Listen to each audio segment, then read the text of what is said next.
Hello everyone. आज की इस क्लास में हम डिस्कस करेंगे कुछ केमिस्ट्री के क्वेश्चन, क्योंकि हमें पता है कि केमिस्ट्री थोड़ी सी बोर्ड एग्ज़ाम के लिए हार्ड आती है।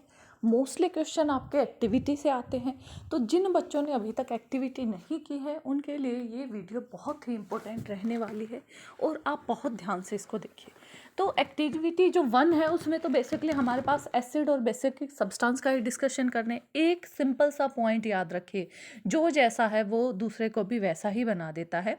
तो आपके पास जो एसिड होंगे, एसिड आपके पास क्या करेंगे, उसके लिए हम क्या यूज़ करेंगे, ब्लू लिटमस को यूज़ करेंगे और वो रेड में कन्वर्ट हो जाएगा। बेस के लिए हमारे पास कैसा लेंगे, हम रेड लिटमस लेंगे और वो ब्लू में कन्वर्ट हो जाएगा। तो बेस का बी और ब्लू, और एसिड का लास्ट का डी और रेड का डी, तो जो जैसा है वो वैसे में कन्वर्ट हो जाएगा। ये आपकी फर्स्ट एक्टिविटी है। एक्टिविटी 2.2 में हमारे पास हमने क्या लिया है, हमने कुछ सब्सटेंस लिए हैं। जैसे हमने ऑनियन लिया है, ऑनियन को चॉप करके एक मसलिन क्लॉथ ले लो या कोई और क्लॉथ ले लो, उसमें आप उसमें उसको नोट करके और फ्रिज में रख दीजिए।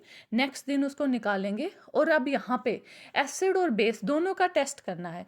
सेम आपको किसके लिए, क्लोव को, और जो हमारे पास वेनिला एसेंस है इसमें भी एक कपड़े को डिप करना है और फिर यहाँ पे एसिड और बेस दोनों डाल के आप टेस्ट करेंगे। तो हमारे पास रिजल्ट क्या आएगा कि हमारे पास जो क्लॉथ है उसमें जो पर्टिकुलर स्मेल आ रही है वो हमारे पास जो बेसिक सॉल्यूशन है उसमें वैनिश हो जाएगी, उसमें चेंज हो जाएगी और एसिडिक में वो एज इट इज़ मेंटेन रहेगी।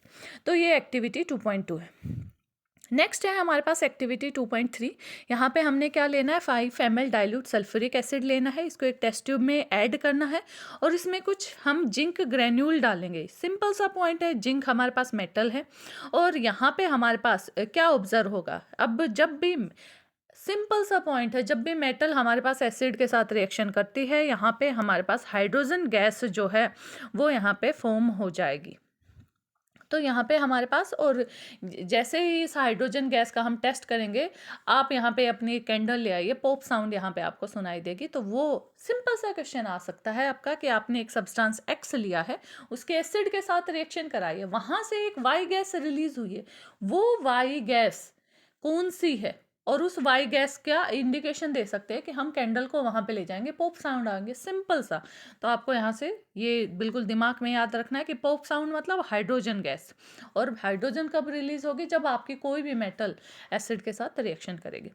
नेक्स्ट एक्टिविटी में आपके पास क्या कह रहे हैं कि हमने कुछ पीस लिए हैं, जो हमारे पास जिंक मेटल है उसके अगेन फिर से जिंक मेटल के ही पीस लिए हैं, और अब इसकी हमने एक बेस के साथ सोडियम हाइड्रोक्साइड के साथ रिएक्शन कराई है। सेम बहुत इंपॉर्टेंट पॉइंट है, मेटल की एसिड या बेस किसी के साथ भी हम रिएक्शन कराएंगे, हाइड्रोजन गैस यहाँ से रिलीज होगी।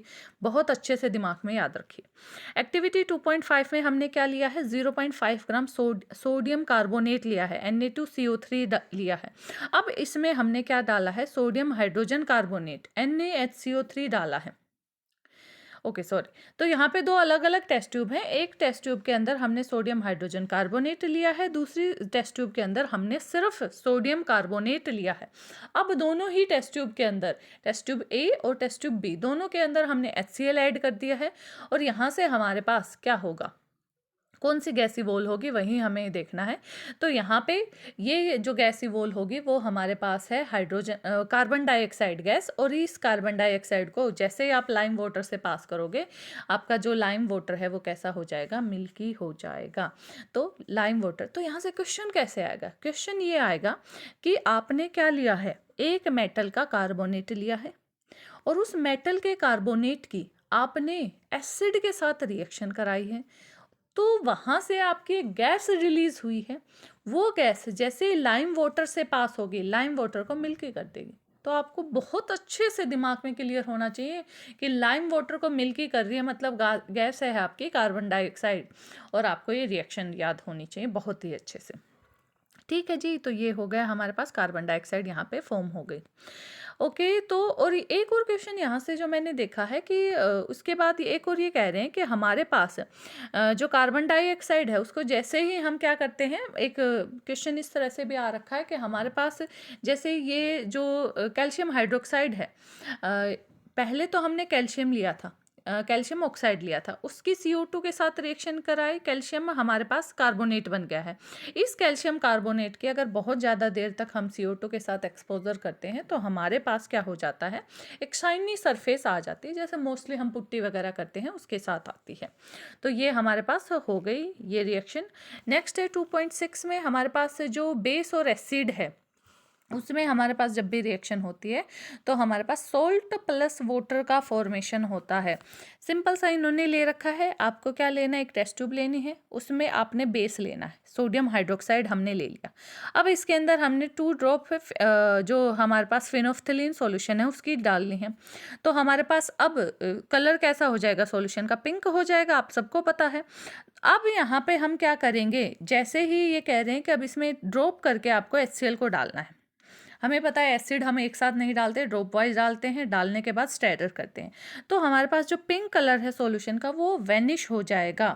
तो यहाँ पे मतलब क्या है बात का, कि जो फिनोफ्थलीन सॉल्यूशन है वो सिर्फ बेस के साथ ही पिंक कलर देता है, एसिड के साथ वो पिंक कलर नहीं देता, वो आपके पास कोई भी कलर यहाँ पे नहीं फॉर्म करेगा।